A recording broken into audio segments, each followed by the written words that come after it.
भूतिया दुनिया में भूत और चुड़ैलों की छठ पूजा। भूतिया दुनिया में सभी भूत और चुड़ैल अपने अपने कामों में व्यस्त होते हैं। जैसे पृथ्वी पर एक इंसानी दुनिया होती है, वैसे ही एक भूतिया दुनिया भी होती है, जहाँ पर भूत और चुड़ैल अपनी अपनी मौज मस्ती में रहा करते हैं। तो वहीं दूसरी तरफ भूत और चुड़ैलों की छठ पूजा भी आने वाली थी, जिसके लिए सभी भूत और चुड़ैल अपनी अपनी तैयारियों में लगे होते हैं। तभी उनमें से एक चुड़ैल अपने बच्चे को यहाँ से वहाँ ढूंढ रही होती है। अरे मेरा बेटा कहाँ गायब हो गया, कहीं भी नजर नहीं आ रहा है। ये सारे बच्चे की टोली कहाँ खेल रही है। चुड़ैल अपने बच्चे को ढूंढते ढूंढते काफी दूर तक निकल जाती है।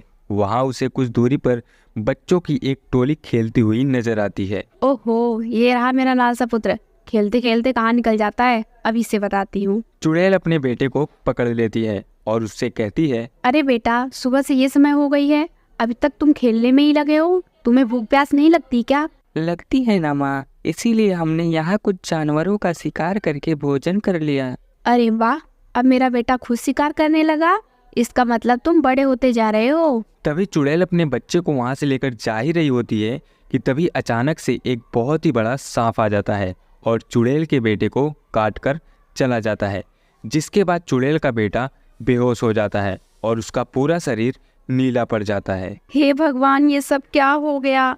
करण, उठो बेटा, क्या हो गया तुम्हें? उठो ना। चुड़ैल अपने बेटे को किसी तरह से उठाती है और वहाँ से ले जाती है। जिसके बाद सभी भूत और चुड़ैल करण की हालत को देखकर चुड़ैल से कहते हैं, ओह, लगता है इसको तो कोबरा ने काटा है, अब इसका बचना तो नामुमकिन है। तुम्हें ऐसा कहने की कोई जरूरत नहीं है, मेरे बच्चे को कुछ नहीं होगा। अब इसका बचना तो नामुमकिन है। चुड़ैल बहन, मेरी मानो तो इसको दफना दो।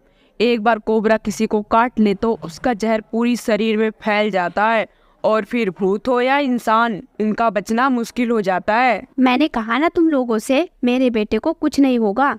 चले जाओ यहाँ से, मैं अपने बेटे को सीने से लगा कर रखूंगी। चुड़ैल अपने बच्चे को सीने से लगा कर रखती है और देखते ही देखते कुछ दिन बीत जाते हैं और छठ पूजा भी आने वाली होती है।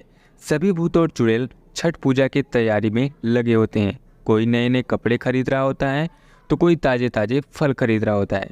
चुड़ैल ये सब अपनी खिड़की से देख रही होती है, जिसके बाद चुड़ैल को बहुत ही अफसोस होता है। ये सब क्या हो रहा है? सभी लोग अपने त्योहार को खुशी से मना रहे हैं और यह मेरा बेटा अपनी आंखें नहीं खोल रहा है। अब मैं क्या करूं? कैसे ठीक करूं अपने बेटे को? चुड़ैल ऐसा सोच ही रही थी कि तभी उसकी सहेली चुड़ैल निर्मला आ जाती है। अरे तुम यहाँ अकेली क्या कर रही हो? क्या तुम्हें छठ पूजा नहीं मनानी? ऐसे कैसे मैं छठ पूजा मना लूं? मेरे बेटे को सांप ने काट लिया है, वो अपनी आंखें भी नहीं खोल रहा है। अरे, तुम्हें यह सब पता होने के बाद भी तुम ऐसे कर रही हो? जानती हो ना, छठ पूजा करने से हमारी सारी ख्वाहिशें पूरी हो जाती है। तुम छठ पूजा करो और अपने बेटे के लिए मन्नत मांग लेना। क्या कहा तुमने? क्या छठी मैया सच में मेरी मन्नत पूरी कर देंगी? अगर तुम्हारी भक्ति में शक्ति होगी तो छठी मैया तुम्हारी जरूर सुनेंगी। इतना कहकर निर्मला वहाँ से चली जाती है। जिसके बाद चुड़ैल छठ पूजा के बारे में सोचती रहती है। वो अपने बेटे को रक्षा करने के लिए कुछ भी कर सकती थी, इसलिए वो छठ पूजा की तैयारी में लग जाती है। उसके इतने लगन से छठ पूजा करते देख उसकी सास उसे कहती है, अरे बहू, तू ये क्या कर रही है? इधर हमार लल्ला बीमार पड़ो है और तुझे छठ पूजा की लगी है। माँ जी, अब मेरे बेटे को बचाने के लिए कोई और उपाय नहीं है, इसलिए मैं अब छठ पूजा ही करूँगी। चुड़ैल बाजार से ताजे फल और फूल की टोकरी ले आती है। जिसके बाद नदी में खड़ी होकर के छठ पूजा करना शुरू कर देती है और ढलते हुए सूरज को जल देकर कहती है, हे छठी मैया, मेरी इस पूजा को स्वीकार करो और मेरे बेटे को ठीक कर दो। इसके अलावा मेरा इस दुनिया में कोई नहीं है। बेचारी चुड़ैल ऐसा कहकर जोर जोर से रोने लगती है और डूबते हुए सूरज को जल देकर वहाँ से चली जाती है। घर पर अपने बेटे की हालत देखकर रोते हुए कहती है, हे छठी मैया, अगर मेरा बेटा ठीक नहीं हुआ तो तुम्हारे ऊपर से मेरा विश्वास उठ जाएगा और मैं आपकी कभी भी पूजा नहीं करूँगी। उस रात चुड़ैल अपने बेटे को सीने से लगाकर ऐसे ही सो जाती है। आधी रात होते ही चुड़ैल को एक सपना आता है, जिसमें छठ मैया उसे कहती हैं, तुम्हें चिंता करने की कोई जरूरत नहीं है। मैं तुम्हारी अर्चना पूजा से बहुत खुश हूँ। तुम्हारी सच्ची भक्ति ने मेरा दिल जीत लिया है।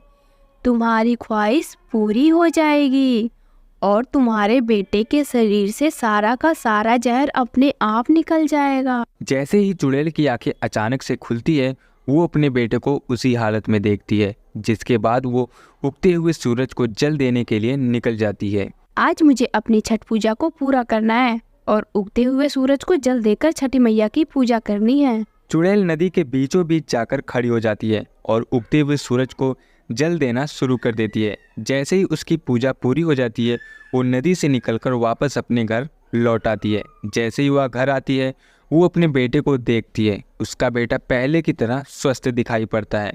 वह अपने बेटे को देखकर बहुत ही ज़्यादा खुश हो जाती है। छठ मैया तेरा लाख लाख शुक्र है कि तूने मेरे बेटे को वापस लौटा दिया। मुझे तो यकीन ही नहीं होता, इतने जहरीले सांप काटने के बाद भी मेरा बेटा ठीक हो गया। ये सब आपका ही चमत्कार है माँ। तभी छठ मैया चुड़ैल के सामने प्रकट होती हैं और उसे कहती हैं, जब भक्ति और श्रद्धा साफ दिल से हो तो मुझे अपने भक्तों की सुनने में कोई आपत्ति नहीं है। तुम मेरी अच्छी भक्त हो, जाओ, तुम्हारे जिंदगी में कभी दुख दर्द नहीं होगा। उस दिन के बाद से सभी भूत और चुड़ैलों का विश्वास छठ मैया पर बढ़ जाता है और सभी खुशी खुशी रहने लगते हैं।